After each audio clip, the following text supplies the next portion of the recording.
Sejarah Sumpah Pemuda. Sumpah Pemuda adalah satu tonggak utama dalam sejarah pergerakan kemerdekaan Indonesia. Ikrar ini dianggap sebagai kristalisasi semangat untuk menegaskan cita-cita berdirinya negara Indonesia. Sumpah Pemuda adalah keputusan Kongres Pemuda kedua yang diselenggarakan 2 hari yaitu 27 sampai tanggal 28 Oktober tahun 1928 di Batavia yang kini bernama Jakarta. Keputusan ini menegaskan cita-cita akan tanah air Indonesia, bangsa Indonesia, dan bahasa Indonesia. Keputusan ini diharapkan menjadi asas bagi setiap perkumpulan kebangsaan Indonesia dan agar disiarkan dalam berbagai surat kabar dan dibacakan di muka rapat perkumpulan-perkumpulan. Istilah Sumpah Pemuda sendiri tidak muncul dalam putusan Kongres tersebut, melainkan diberikan setelahnya. Naskah orisinil diabadikan menggunakan ejaan Van Ophusen. Proses pembuatan Sumpah Pemuda dilakukan dengan beberapa kali rapat, yaitu, rapat pertama di Gedung Katolik Kejongenlingen Bonn atau KJB. Rapat kedua di Gedung Oost Java Bioskop.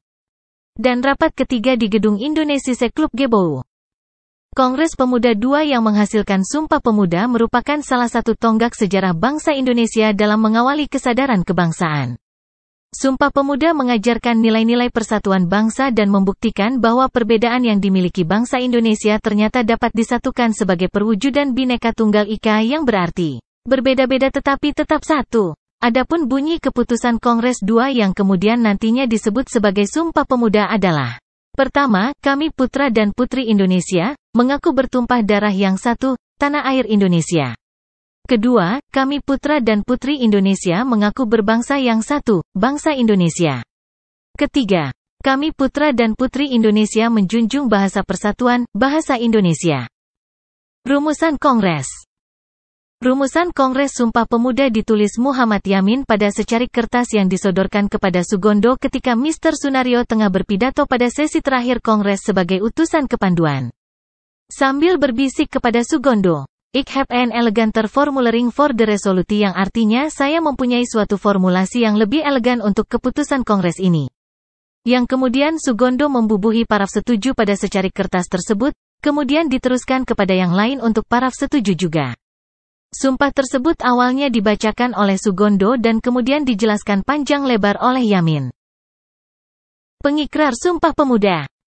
Berikut adalah nama-nama tokoh pemuda yang ikut dalam Kongres Pemuda tersebut yaitu, Ketua, Sugondo Jojopuspito, Wakil Ketua, RM Joko Marsaid. Sekretaris, Muhammad Yamin atau yang menulis rumusan Kongres Pemuda kedua. Bendahara, Amir Syarifuddin. Pembantu 1, Johan Muhammad Chai. Pembantu 2, RK Casungkana. Pembantu 3, Rumondor Cornelis Lefran Senduk. Pembantu 4, Yohanes Leimena. Pembantu 5, Muhammad Rohjani Suud.